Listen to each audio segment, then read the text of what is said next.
Bom dia. Estamos num típico dia de abril aqui no hemisfério norte. E aqui na Holanda você tem as 4 estações no mesmo dia. Ontem nevou, teve chuva de granizo, muito vento, até 80 km por hora, mas agora está melhor. Nós estamos com 6 graus positivos e uma sensação térmica de 1 grau. Uma maravilha, eu gosto. Daqui a pouco nós vamos conversar sobre essa polêmica toda em torno do desfile dourado das múmias egípcias. Está causando uma polêmica, um alvoroço incrível. E nós vamos bater um papo sobre isso, entre outras coisas, entre os interdimensionais ainda. Mas vamos conversar sobre isso já já.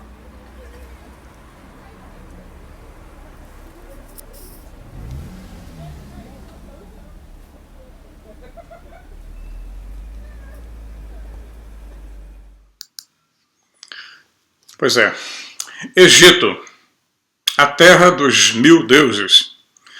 Do meu ponto de vista, o maior espanto quanto ao desfile dourado dos reis, dos faraós e das rainhas egípcias foi ter acontecido no Egito Islâmico. Isso sim causa espanto. Agora, associar o desfile a rituais satânicos, como eu li em vários comentários, é pura infantilidade religiosa. A minha que está certa, a tua não. Você não pode fazer isso porque a minha não deixa. E é por isso que o mundo está como está. O Egito estava sendo Egito. Egito é o berço da nossa civilização moderna. Porque logo depois do dilúvio que o Egito praticamente se desenvolveu e influenciou as nossas civilizações, seja fosse ela na Europa e depois se espalhou pelas Américas e pelo Oriente. O Egito estava sendo Egito. A Suméria já havia desaparecido. E proporcionar honra aos faraós e rainhas foi o mínimo que eles poderiam fazer depois de anos de violação de túmulos, comércio de relíquias, roubos, etc. O Egito, depois da sua queda, virou uma terra de todos, explorado, roubado e mantido na miséria pela colonização dos turcos após a queda de Roma. Depois vieram os muçulmanos, eles perderam quase que totalmente suas raízes, a origem da sua cultura. O desfile me pareceu muito mais um resgate. Agora, se foi uma cerimônia de oferenda, qual o problema? Se foi uma cerimônia de oferenda, qual o problema? A terra é deles. Lá não basta, nós temos o nosso mundo virado de cabeça para baixo, por razões aí sim, muito suspeitas, o que a maioria não prestou atenção. O filme tem 3 horas de duração, que estava incluído no desfile a inauguração de uma sinagoga da religião judaica, uma mesquita da religião muçulmana e uma igreja cristã. O museu tem setores cristãos, islâmicos e judaicos. Religiões que fizeram parte do Egito moderno. Eu falo o tempo de Cristo, quando o Egito já foi a última dinastia dos Ptolomeus com Cleópatra. O cristianismo foi para lá e lá se desenvolveu muito mais do que em Israel. E se eles querem pompa e circunstância, que tenham, pois a casa é deles. Todos estão reclamando da falta de liberdade no mundo e quando assistem uma cerimônia mostrando a liberdade, sem os tapa-bocas, ficam revoltados. Olha, uma cerimônia de oferenda. Ai. E daí? Vocês gostariam de ter alguém dentro da sua casa dizendo, não, você tem que comer diferente, beber diferente, fazer amor diferente, etc. Se metendo? Olha só, vamos seguir com as nossas mazelas, já são enormes. O mundo está se transformando muito rápido. E é bom que todo mundo esteja preparado, porque isso só começou. Os egípcios são donos da terra deles. Eles têm uma cultura belíssima. Eu achei maravilhoso. Parabéns ao Egito. Muito bem, agora sim nós vamos voltar para o assunto que é pertinente com o que está acontecendo agora no mundo inteiro. Nós vamos falar sobre esses ocultos irmãos espaciais. Irmãos ou algozes, né? Nós não sabemos de onde viemos e nem o que nós estamos fazendo aqui. Nós somos estranhos em um mundo hostil. Nós não sobreviveremos, não temos condições de sobreviver, desculpem. Nós não temos condições de sobreviver lá fora. Essa noite fez 1 grau, é 0, nevou, teve chuva de granizo ontem. Eu iria morrer se fosse ficar ali fora, como eu vejo 2 gaivotas pousadas ali no barco. Nós somos seres inadaptados a um sistema hostil, o oxigênio nos mata. Aos poucos vai oxidando o nosso organismo, vai enferrujando tudo, vai envelhecendo como eu estou envelhecendo. Temos um período de vida curtíssimo, num cosmos gigantesco. Nós vimos nos vídeos anteriores a incrível história que foi contada pelo agente Duke, a Nick Redfern, o escritor. falando sobre a Elite College, o envolvimento de cientistas que futuramente iriam trabalhar na fundação da NASA, a sua relação com o ocultismo. Além disso, vimos como Ron Hubbard, o criador da religião da cientologia, fez parte dessa turma, junto com Aleister Crowley, que estavam todos envolvidos nessa estranha conexão mágica. Tudo envolvendo. Os nomes das naves da NASA, todas são ligadas à mitologia. Pois bem, para os escritores de ficção científica, as histórias de viagem no tempo são como uma erva daninha. Claro, ela geralmente funciona melhor quando você não pensa muito sobre o cenário do que é uma viagem no tempo. Assim como Sarah Connor, né, no filme, refletiu enquanto fugia do México no final do primeiro filme do Exterminador do Futuro. Foi em 1993, o primeiro filme original para o canal de Science Fiction. Né, foi ali você vê que tinha uma reviravolta no final. Ali não se fala muito em encobrimento sobre OVNIs, mas tinha uma reviravolta no final em que a questão não era aonde os alienígenas estavam, mas sim quando, de quando eles eram, de que época. Esses alienígenas, será que são do futuro? Afinal, os viajantes não eram estranhos, eles eram nós mesmos, e tendo gerado a diversidade no seu DNA para sobreviver a um colapso ambiental. Eles voltam um tempo atrás para nos salvar, e assim para salvar a si mesmo. Um paradoxo, né? O rapto de certas pessoas era parte de um protocolo para seguir a linhagens específicas que eram importantes no desenvolvimento e a ancestralidade do DNA. É muito doido isso. Embora essa guinada, né, tenha um aspecto dramático, ela também responde a várias perguntas sobre os outros, essa turma que nós estamos falando. E de uma maneira surpreendente e consistente, porque isso explica por que os avistamentos aumentaram significativamente após a Segunda Guerra Mundial. Esse poderia ser simplesmente um salto no tempo, né? Quando a era moderna realmente começou a se desdobrar. E também pode explicar porque eles foram vistos ao longo da história da nossa humanidade, desde Roma. Plínio,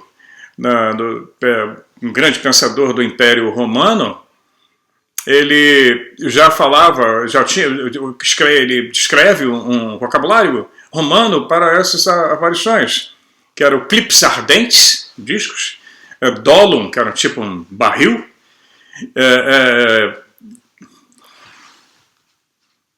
são aqueles discos cilíndricos que são muito comuns nos relatórios de avistamento, por pilotos, por pessoas no passado, e todo o tempo eles estiveram presentes.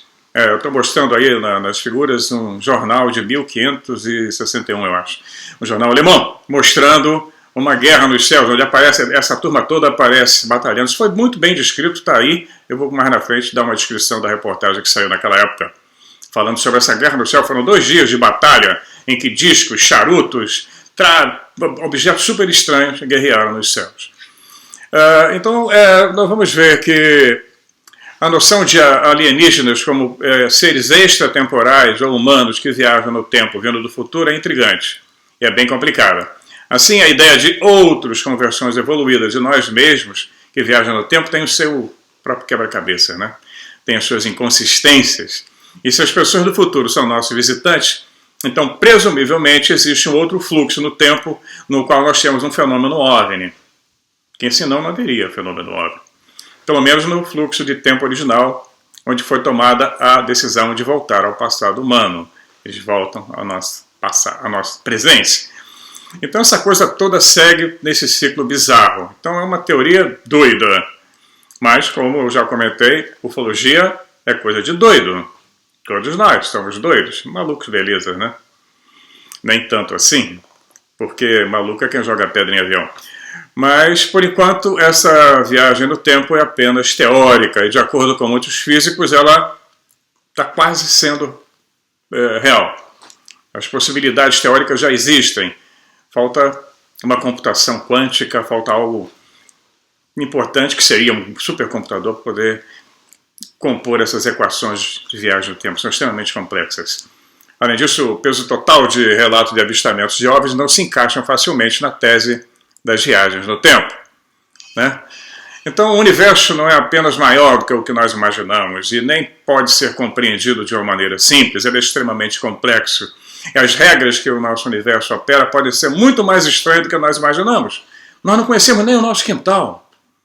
Nós estamos presos aqui ainda. E com a tecnologia que nós temos, nós não vamos a lugar nenhum. Está igual um pluct-plact-zum, né? Não vai a lugar nenhum. Lembra desse teatro infantil? Um programa que tinha no Brasil, né? Pluct-plact-zum. Não vai a lugar nenhum. Pois é, essa realidade científica emergente, que está vindo aí agora, já começa a aceitar que pode ser que vários grupos extraterrestres nos visitam, né? Os Estados Unidos, por exemplo, nós vamos citar um exemplo no cosmos. Os Estados Unidos, por exemplo, eles são um destino turístico, ou era, pelo menos. E será que os únicos turistas que iam para os Estados Unidos eram do Japão? E quanto ao Reino Unido, China, Brasil, etc., uma centena de outros países. Então, se há algo na Terra que é interessante para uma espécie de vida inteligente, e se o universo está repleto dessa vida, então a Terra pode ser uma parada de destino para muitas outras formas de vida. Diferentes, completamente. Mesmo dentro de um único grupo, pode haver várias agendas. E já foi conversado sobre isso. São vários grupos com várias agendas. Pois bem, para embolar um pouco mais no meio de campo, como se diz, né? Nós podemos misturar ainda mais isso tudo. Se nem todos forem extraterrestres, pode haver vários tipos de entidades aqui, nós já temos conversado sobre isso. Algumas das quais incluem incluem nossos costumes, absorvem nossos costumes, se disfarçam para parecer com os terráqueos. Nós podemos ter extraterrestres se misturando com ultraterrestres. E nenhum dos grupos pode pensar muito nessa história, se incomodar com a nossa história. Não interessa para eles, né? Não é muito importante. Ao mesmo tempo, pode também existir criaturas artificialmente inteligentes e geneticamente aprimoradas, como os Greys. Existe uma teoria que defende essa ideia de que os Greys são entidades biológicas, mas supercontroladas, sem vontade própria, robôs biológicos, ciborgues. Tem muito relato sobre isso. E realmente os relatos que existem sobre eles são frios, insensíveis, sem graça, feio pra caramba. Não sei por que esse furor todo com os Greys. Tem uma diversidade, nós somos feitos à imagem deles. Nós somos um tipo, uma espécie. É possível que ele esteja sentado do teu lado no ônibus e você não perceba um extraterrestre. É possível, não é real. Pois é. Se o universo é tão grande e tão diverso como nós acreditamos agora, a vida é rara o suficiente para ser interessante, mas comum o suficiente para facilitar a interação. Então tudo é possível. Vamos para uma outra pergunta agora. O que é que eles querem? Essa turma tão diversificada. Tudo bem, obviamente é uma pergunta difícil de responder. Se nós soubéssemos quem eles são, nós poderíamos entender melhor suas intenções, porque até agora ninguém se apresentou oficialmente. Nem temos uma nave exposta. Eu gostaria de visitar a nave aqui no museu, no Rijksmuseum, aqui em Amsterdã, ou mesmo aqui em Leiden, em museus incríveis. Não tem. Não está exposta no Smithsonian, também não. Nem entrevistas gravadas na Fox News com ET também não tem. Entrevista com vampiro, entrevista com ET, quer dizer. É claro, quem quer que sejam esses outros, eles interagiram conosco em seus termos, eles estabelecem as regras. Isto não é uma relação entre iguais, nós estamos sempre tocando nesse ponto. São eles que comandam. Por muitos anos, eles determinam quando eles querem nos encontrar, eles escolhem o local, né? A natureza do encontro em si é determinada por eles. Isso é distintamente possível, dado o fato que nós estamos profundamente em um contato contínuo, sem um evento de divulgação singular. Não existe. Esse contato está aí há séculos, há milhares de anos. O que eles querem fazer conosco, ou pelo menos o que eles estão fazendo, não inclui aí até agora, não incluiu um desejo dessas entidades de um contato aberto. o contato sempre é secreto, sempre na calada da noite, sempre numa estrada deserta, sempre numa praia, sempre assim, furtivo, tic-tac. Se a inteligência dessas criaturas fosse superior à nossa, eles poderiam escolher ter pouco ou nenhum contato com a gente. Como diria o Gene Roddenberry, da fantástica série Star Trek, eles podem ter uma primeira diretriz. A primeira diretriz da Federação diz que nenhum contato deve ser feito com um planeta em que a civilização esteja num nível como o nosso. 0. A civilização Star Trek é nível 1. Eles já dominam, eles já não precisam dos combustíveis fósseis, já não existem guerras, já não existem religiões, brigas religiosas. Você pode ter até seu culto, não tem nenhum problema, mas não incomode o vizinho. Não é? Então, eles podem ter uma escola de pensamento que vê as intenções desses seres como predominantemente pacífica e benigna. É a famosa escola do eles são nossos irmãos estelares. Estão acompanhando a nossa evolução. Não é o que está se apresentando aqui na Terra. Esses irmãos estelares estavam parecendo mais aquele irmão, não vou nem dizer o que eu penso, mas não tem nada de irmão. Meu irmão é um cara muito legal. Pois é, irmãos estelares, aonde? A Terra vive envolta em crise após crise, desgraça após desgraça, guerra após guerra. As civilizações sobem e caem, e sempre com um massacre de milhões de pessoas. O que está acontecendo agora? Nós estamos na beira de guerra, a Europa está em pé de guerra. As tropas russas estão aqui perto da Ucrânia. A OTAN já despachou lá as tropas para lá. Aqui na Holanda nós temos tiros de mísseis atômicos preparados para serem disparados. Um paísinho pequeníssimo. A Inglaterra vai aumentar o seu arsenal nuclear. Os Estados Unidos já está querendo voltar para a Síria de novo. Isso nunca resolve. Sempre foi assim. Eu vou fazer 70 anos em julho e eu nunca vi um momento de paz nesse planeta, no meu período curto de vida. E se nós contarmos todo o tempo para trás, até a Suméria, a guerra está lá. Sempre. Nunca saiu daqui. Pois bem, continuando com a escola de pensamento que vê as intenções desses seres como predominantemente pacíficas e benignas. Vamos ver aqui a opinião do Dr. Stephen Greer. Ele é famoso, faz aqueles acampamentos no deserto, contatos, visualizações, canalizações, etc. Ele foi diretor do projeto de divulgação, ele pressionou membros do Congresso americano e outros funcionários do governo americano para a divulgação completa da presença extraterrestre na Terra. Ele é desses que pensa que todos eles são professores, são maravilhosos seres que estão aqui para nos ensinar.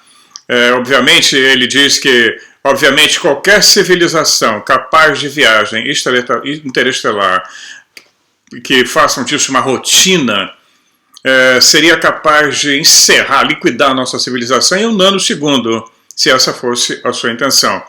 Ele escreveu um documento chamado Documento Informativo do Projeto de Divulgação, foi lançado em abril de 2001. Ele disse que se ainda estamos respirando o ar livre da Terra, isso é um testemunho abundante da natureza não hostil dessas civilizações extraterrestres. Pois é, então nós vamos ver que, por consequência, civilizações mais antigas que a nossa teriam alcançado avanços em tudo, né? Desde a saúde, política, distribuição de recursos. E para tais civilizações a guerra seria desnecessária, talvez até impensável, com a realização de todas as necessidades físicas. Então, disso aí, nós tiramos que a próxima jornada dessa civilização deveria ser uma jornada espiritual. Então, entre as pessoas interessadas no tópico UFO-ET, né, essa ideia é frequentemente levada bem longe. Alguns grupos afirmam que se comunicam com esses seres por meio de mensagens telepáticas ou canalizações, já conversado aqui no canal. Normalmente afirmam que as mensagens e as intenções que recebem são positivas, que esses seres são professores da humanidade e até mesmo mestres espirituais. Estão estimulando-nos a elevar o nosso nível de consciência e possivelmente proporcionar que nós venhamos a ganhar admissão em uma comunidade galáctica maior. Estamos longe disso. Muito longe. Algumas suposições que foram obtidas por meio de canalizações não podem ser verificáveis, não temos que acreditar ou não. Aquelas relacionadas com a natureza pacífica das civilizações avançadas, né? Nós não podemos, não tem meio da gente saber, a não ser confiar no relato da pessoa. As canalizações, elas são interessantes quando elas cruzam informações, correto. Uma pessoa tem o mesmo tipo de informação que a outra depois de uma canalização. Onde existe esse tipo de canalização, em que os relatos são bem coincidentes, sendo que uma é na Rússia e a outra nos Estados Unidos. E relatam o mesmo tipo de ambiente, o mesmo tipo de comportamento dessa turma, seja no Esquimó, ou seja na África, os relatos são muito parecidos. É impossível argumentar que uma civilização avançada veio de um outro lugar para a Terra que encontrou uma maneira de evitar o suicídio da nossa espécie. Nós estamos à beira disso, um extermínio, né? E de alguma forma eles teriam descoberto um caminho baseado na paz e não na guerra. Já teriam intervido. Porque é um planeta inteiro que está sob perigo. Nós estamos num período bem complicado, extremamente complicado. E quando você tem híbridos sendo... Eu fiz um vídeo sobre os híbridos, que existe uma hibridização, uma criação de uma raça híbrida. Alguns híbridos são psicopatas. Eles não têm sentimento nenhum como o nosso, não têm nenhum remorso de nada. Eles têm uma missão a cumprir, é aquela, como o psicopata. O psicopata não está nem aí para você. Esse cara alcança o cargo de um governador, de um presidente, de um general, acabou. Bye, bye. E é isso que está acontecendo no mundo. Isso explica porque muitos prefeitos, governadores, etc., estão fazendo absurdos. Como o planeta caiu de joelhos num planeta inteiro. O autor Michael Bishop descreve essa perspectiva, né, que o pessoal fala, essa turma que diz que otimismo de contato. Tem muitos aí no Brasil que fazem isso também, tem vários programas sobre isso. Os irmãos estelares, os Blue Avians, que vêm nos salvar. Vem bastante. E, na verdade, não estamos vendo, estamos esperando isso já há algum tempo. Então ele achou que, também a mesma coisa que o Steve Greer, ele diz que se os outros não nos aniquilaram até agora é porque não há razão inerente para que eles não façam no futuro. Aliás, ele faz o contrário, desculpem. Esse autor, o Michael, ele acha que pelo fato dessa turma não terem nos aniquilado até agora, não há razão nenhuma para que eles não façam no futuro. Ele acha que possuir ciência e tecnologia avançada não indica ética superior ou evolução espiritual. Como os nazistas. A máquina de guerra nazista na década de 40 fez uso de tecnologias de guerra muito mais avançadas para a época. Um século na frente dos aliados. Em todos os aspectos. Todos os aspectos. E o impulso que a União Soviética na época e os Estados Unidos tiveram na pesquisa de foguetes e naves espaciais veio tudo da Alemanha. Tudo. Inclusive os cientistas que foram para lá na Operação Paperclip. Os soviéticos também levaram uma série de cientistas para trabalharem com eles. Tudo, em todos os aspectos técnicos da nossa sociedade, nós sofremos influência deles. Então, da mesma forma, a guerra e o armamento dos anos mais recentes, nós estamos vendo agora armas cada vez mais sofisticadas que nós nem conhecemos, e não indicam nenhum avanço ético ou espiritual por parte da humanidade. Adianta eu ter uma super arma? Cadê?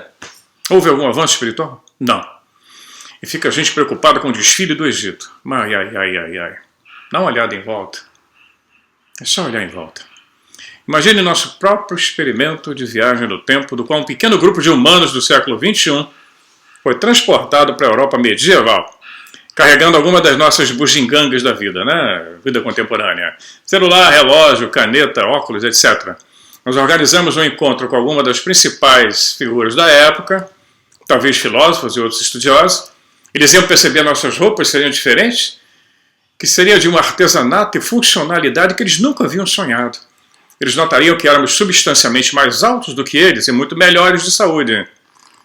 Através de nós, eles aprenderiam algumas das maravilhas do nosso mundo e do universo. Eles veriam nossos iPhones, laptop, leitores eletrônicos, dispositivos de Bluetooth.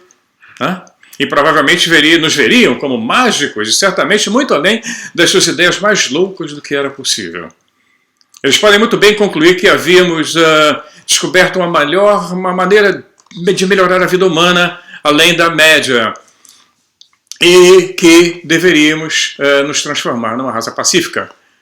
Como poderia ser que não houvéssemos destruído... quer dizer, eles planejariam, influenciariam para que nós tivéssemos um desenvolvimento pacífico, né? Mas não é isso que está acontecendo. Em todas as supostas intervenções alienígenas, com os alemães, por exemplo, existem muitas histórias, foi para o mal. Então estão aí, os armamentos espalhados no planeta. Nós temos armamento atômico para torrar o nosso sistema solar. Torrar, desequilibrar tudo. Na mão de homens. Que não têm o menor sentimento de apertar aquele botão. Nem estão ligando o que vai acontecer. É muito milagroso que nós tenhamos chegado até aqui, né? Incrível que nós ainda não nos destruímos tendo todo esse poder na mão. É claro que eu acho já que existe um controle sobre isso, porque uma destruição do nosso planeta não interessa aos proprietários ou à comunidade local de planetas, ou a comunidade interdimensional, porque uma explosão atômica afeta as dimensões. Uma de hidrogênio ainda é muito pior. A de hidrogênio usa uma bomba atômica como detonador, é muito mais poderosa e tem outras. Isso vai incomodar as outras dimensões, não tenho dúvida. Pois bem, o astrofísico britânico Stephen Hawking aconselhou cautela ao entrar em contato com os alienígenas. Ele fez uma reportagem, foi uma polêmica incrível no jornal, na época ele já é falecido. Ele avisou que se eles nos visitassem, o resultado seria semelhante aos de quando Colombo desembarcou na América, o que não foi muito bom para os nativos americanos, né? Foram exterminados praticamente. Essas observações foram feitas em 2010 e provocaram uma tempestade na mídia, porque especialmente quando ele especulou que os alienígenas poderiam querer invadir a Terra para obter seus recursos e depois seguir em frente. Então, quando nós falamos isso, tecnologia não significa que a pessoa tenha ética. Então ele diz, eu imagino que possam existir naves enormes, escreveu ele, que tendo esgotado todos os recursos do seu planeta natal, fossem nômades, se transformaram em nômades, vagando pelo cosmos, pelo universo, procurando conquistar e colonizar qualquer planeta que pudessem alcançar. Aos sumérios, né, com os Anunnakis. Será que foi isso?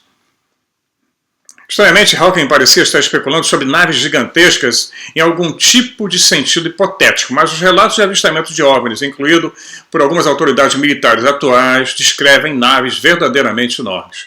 Temos vários exemplos disso. Um deles veio da Força Aérea Chilena, do dia 16 de dezembro de 1978, quando os pilotos de 2 caças F-5, o Brasil já teve esse caça, estavam numa missão de treinamento perto da cidade chilena de Mejillones, e viram um enorme objeto no céu. Cada um dos sistemas de radar dos aviões rastreou os objetos, assim como o controle de solo também, o que significa que aconteceram 3 confirmações de radar em cima desse objeto. O objeto deu um retorno de radar igual a 10, quer dizer, esse nível 10 é o tamanho de um porta-aviões no retorno. Todo mundo ficou de cabelo em pé. Ele estava imóvel, mas conforme os pilotos se aproximaram, ele decolou a uma velocidade inimaginável para o oeste. E de repente o objeto desapareceu de todas as 3 telas de radar. A Força Aérea do Chile reconheceu o encontro, mas não ofereceu nenhuma explicação sobre o que era, como sempre. Para um outro pesquisador de OVNIs, Vincent White, o fenômeno é preocupante. Essas naves gigantes, ele descreve, estariam carregando algo grande também. Talvez exércitos inteiros sobre nossas cabeças. Ou então transportando recursos desse mundo para outro mundo. Será que pode haver relutância? Será que será que pode acontecer de existirem passageiros a bordo? Ou sequestrados? Talvez eles tenham vindo para ajudar, como defende o Dr. Greer, né? Eu não acredito. e para tomar, como sugerem, ou então para atacar-nos, né, para tomar alguma coisa, sugar algum recurso biológico, mineral, energético. Isso aí quem sugere o Stephen Hawking, ele já era de uma outra linha. Ou talvez eles gostem apenas de observar. Nas evidências reunidas ao longo das últimas 6 décadas, parece haver exemplos de cada motivação. Nós temos várias linhas, como falamos, várias agendas trabalhando. Nós vamos pegar o exemplo dos GRIs, que nós já falamos. Eles podem muito bem ser um tipo de forma de vida cibernética. E pode ser que eles tenham sido criados adequados para viagens espaciais ou interdimensionais, mas menos capazes de funcionar, né, no seu destino. Eles não ficam muito aqui. A gente vê que é coisa muito furtiva, muito rápida. Na chegada, talvez eles tenham sido programados para abduzir alguns habitantes nativos e corpos, né, de pessoas, e eles seriam como bioengenheiros, né, fazer trabalhos de reengenharia no DNA, coleta de material para produzirem raças híbridas. Vamos ver. Então, não sei porque como eu comentei no vídeo passado, né, tem um furor com os Greys, viram até bonequinho para colocar em quarto de criança. Deus me livre. Tal plano levaria, esse plano dos Greys, essa agenda, poderia levar gerações, séculos, né? A nossa impaciência humana, nós podemos, não temos como imaginar, né, uma agenda de tanto tempo, mas é possível sim. Então nós estamos vendo que o assunto é extremamente complexo, mas tem sido conversado o tempo todo. Eu comentei no vídeo anterior sobre o jornal Sputnik, que eu nunca pensei que o Sputnik fosse falar sobre isso. Está falando, tem mais reportagens essa semana com declarações sobre UFOs. A coisa está tomando uma dimensão muito grande. Não sabemos até quando, mas se isso faz parte da agenda, nós vamos ver agora nos próximos meses o desenvolvimento dessa história. A cada semana está acontecendo um evento que não está. Toda a história da nossa civilização atual está um jogo de xadrez. Nós não sabemos quem está manipulando o tabuleiro, nem os jogadores, nem as jogadas. Está difícil, está pior do que um pôquer. Mas vamos aguardar, vamos observar.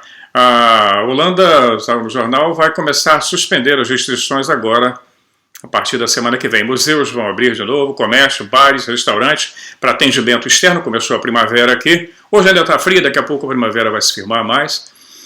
Mas vai poder abrir livrarias. Na França as livrarias já estão abertas. A Inglaterra começou a flexibilizar também. Então, na medida em que o remedinho está sendo aplicado, as coisas vão funcionando. Tudo isso fez parte de uma agenda, não tenho dúvida. Então, aos poucos, a vida está voltando para esse novo normal. As fronteiras ainda estão fechadas, nós não podemos viajar, temos que ficar quietos, mercados funcionam, podemos passear no parque que tem aqui em frente, mas sem aglomerações.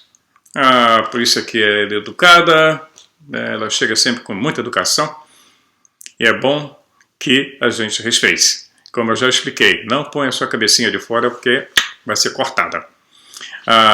Ficar invisível é muito bom nesse atual momento. E é por isso que eu às vezes não comento determinados assuntos. As pessoas me perguntam, vejo nos comentários, né? Por que não fala disso, que não fala daquilo? Determinados assuntos, não. Vamos caminhar de acordo com... Vamos dançar a música que estão tocando. Eu pretendo continuar conversando com vocês ainda, enquanto der sobre esse assunto. Tem muito assunto pela frente ainda. Então é importante que mantenha o canal numa linha mais segura, né? Mais tranquila. Até já.